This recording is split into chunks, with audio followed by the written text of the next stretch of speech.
bem? Bom dia a todos os ouvintes da Rádio Progresso. Bom, as expectativas são que as eleições ocorram de forma tranquila, de forma ordeira, né, com respeito à lei, com respeito ao Código Eleitoral, à lei das eleições, né, com respeito aos outros candidatos, que os candidatos se respeitem, né? Então a expectativa é essa, né? E nós estamos trabalhando para isso.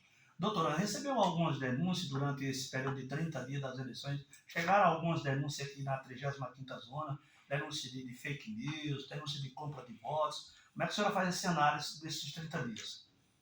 Bom, é comum, né, que haja situações desse sentido. Nós tivemos aqui algumas representações por propagandas irregulares, antes do período propriamente eleitoral, que é a partir do dia 16, né, de agosto, que a propaganda eleitoral é permitida.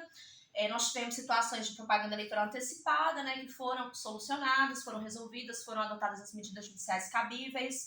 Tivemos também de propagandas irregulares, ou seja, após o período de 16 de agosto, né, a partir de 16 de agosto, que é o período da propaganda eleitoral permitida, quando ela é praticada de forma violadora da legislação eleitoral. Então nós temos uma espécie de propaganda irregular que também pode gerar multa, e em casos mais graves pode caracterizar um abuso do poder econômico, um abuso do poder político, um abuso dos meios de comunicação social, que vai gerar aí até mesmo uma inelegibilidade ou um tipo de sanção mais grave, né? Mas aqui em Souza, na 35ª, e Marisópolis, que também integra a 35ª, nós não tivemos uma situação tão gravosa que gerasse inelegibilidade, embora tenhamos tido algumas representações que foram julgadas procedentes por propaganda irregular e que geraram aplicação de multa e até suspensão mesmo do ato, né?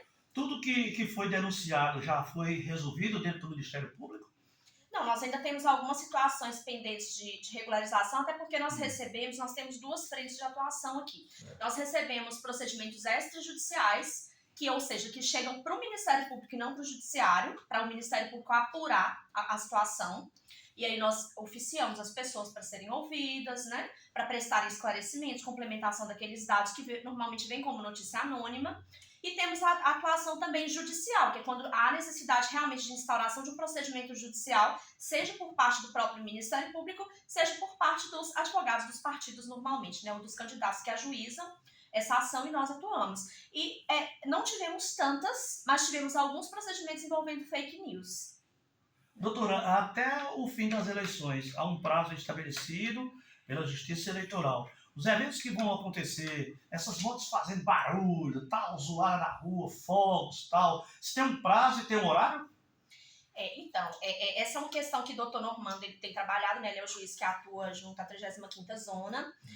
A gente sabe que alguns juízes da Paraíba expediram portarias, né, tratando sobre essa questão da poluição sonora, mas aqui em Souza, o doutor Normando conversou, né, comigo, o Ministério Público Judiciário, alinharam no sentido de que essa vai ser uma atuação da polícia mesmo, sobretudo para avisar, a conter, a impedir a poluição sonora do ponto de vista de um ilícito ambiental.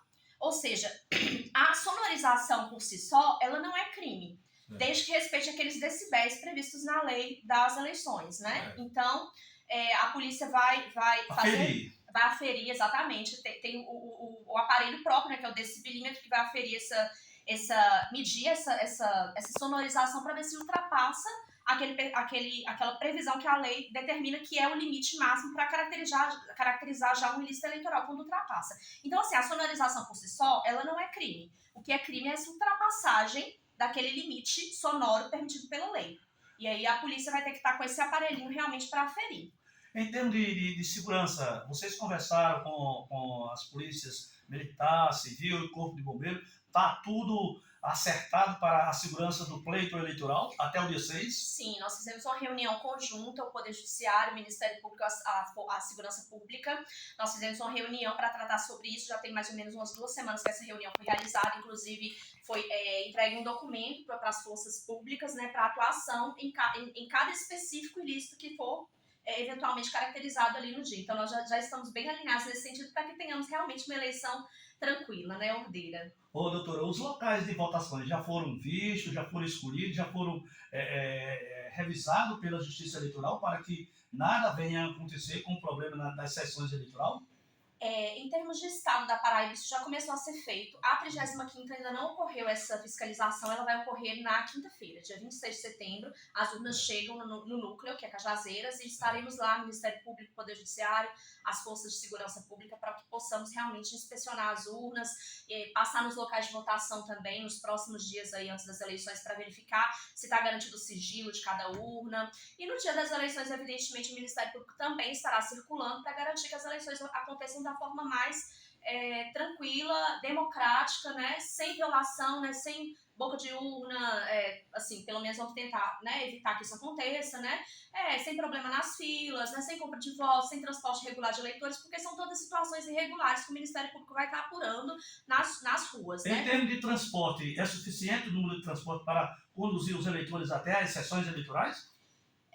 Então, essa é uma questão que a gente só vai conseguir apurar mais pra frente, né? Até porque é uma atribuição da Justiça Eleitoral e não do Ministério Público. Nós apuramos a situação de transporte regular. No caso, o transporte regular pode caracterizar, inclusive, crime eleitoral, e aí essa parte que toca ao Ministério Público, essa parte da organização realmente desses transportes é com a Justiça Eleitoral. Então, aí eu não sei dizer para o senhor exatamente como que está a suficiência desses transportes. O que pode e o que não pode no dia da eleição?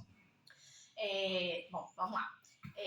Derramamento de santinho não pode, né, caracterizar a boca de urna. O transporte irregular de eleitores também não pode. Não pode haver também uma aglomeração de eleitores portando um vestuário padronizado.